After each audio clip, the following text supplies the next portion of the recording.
Hello, I'm Joni Casey, President and CEO of IANA. Over the last year and a half, the intermodal supply chain has been faced with unprecedented volume swings and challenges.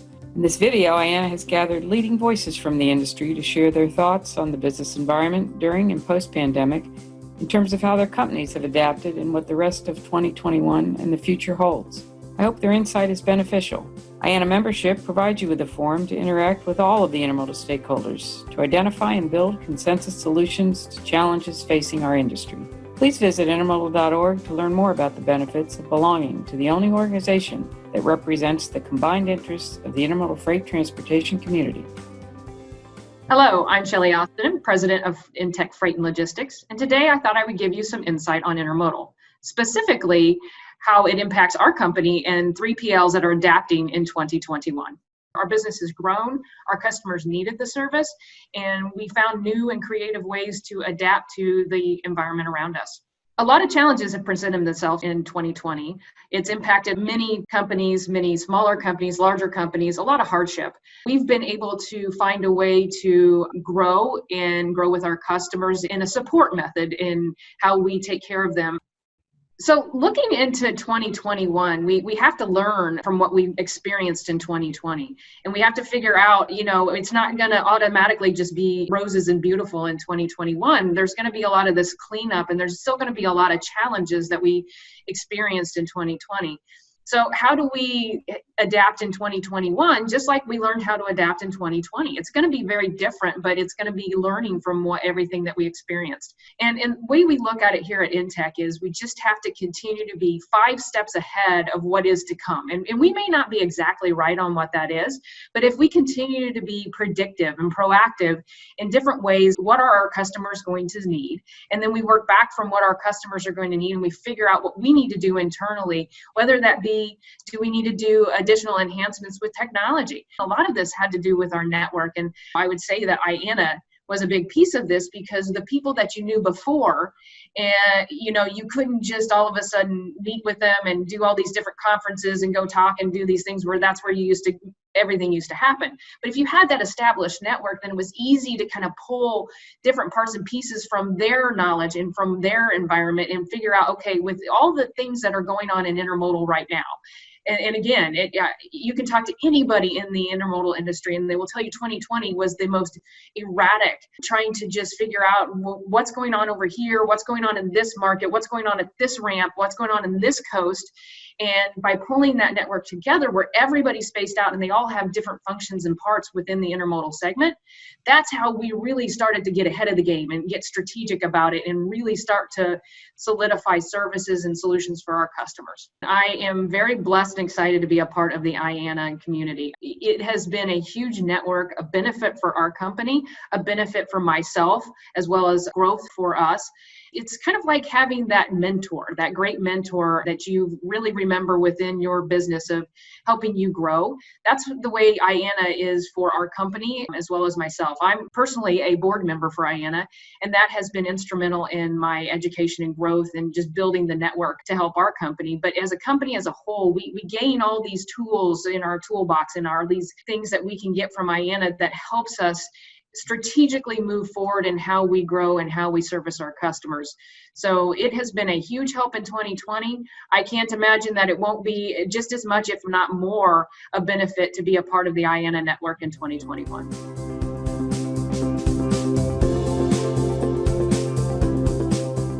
My name is Doug Hoehn. I'm the Executive Vice President of Milestone Chassis Company. During 2020, it was really a tale of 2 different times. The first half of the year, our business really suffered as people dealt with the tariffs that were imposed upon Chinese imports. And obviously the pandemic really slowed down any type of imports, so people didn't need chassis.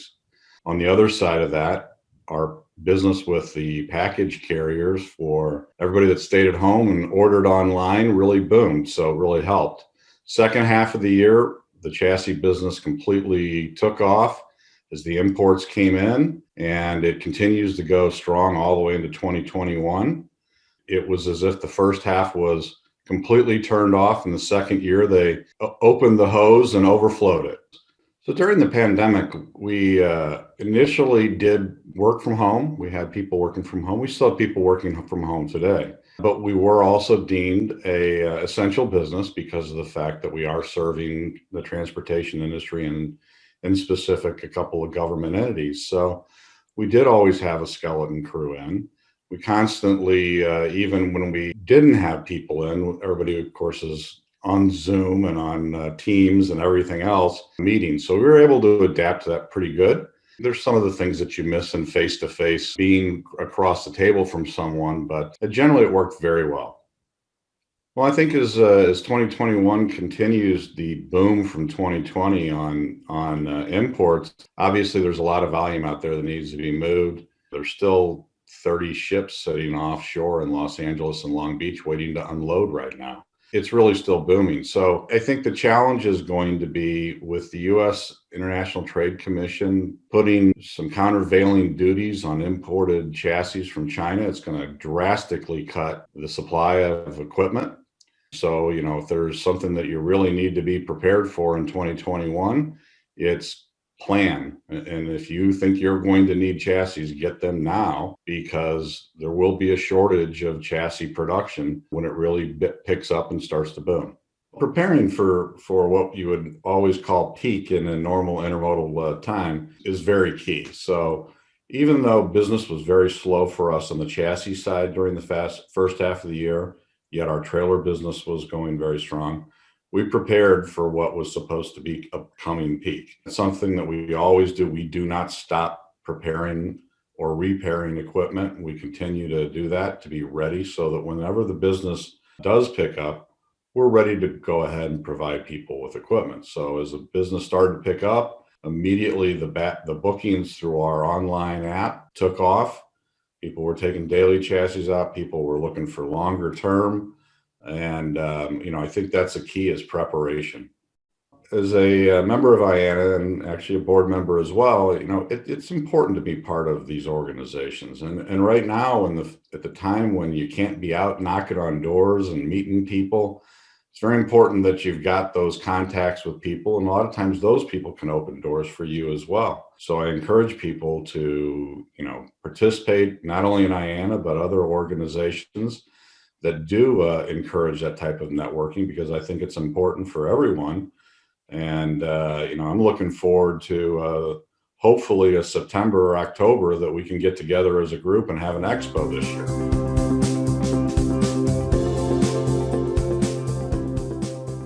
Hey, I'm Gary Cornelius, Vice President of Business Development with TCW, based out of Nashville, Tennessee. We're an asset-based motor carrier serving several markets throughout the Southeast United States.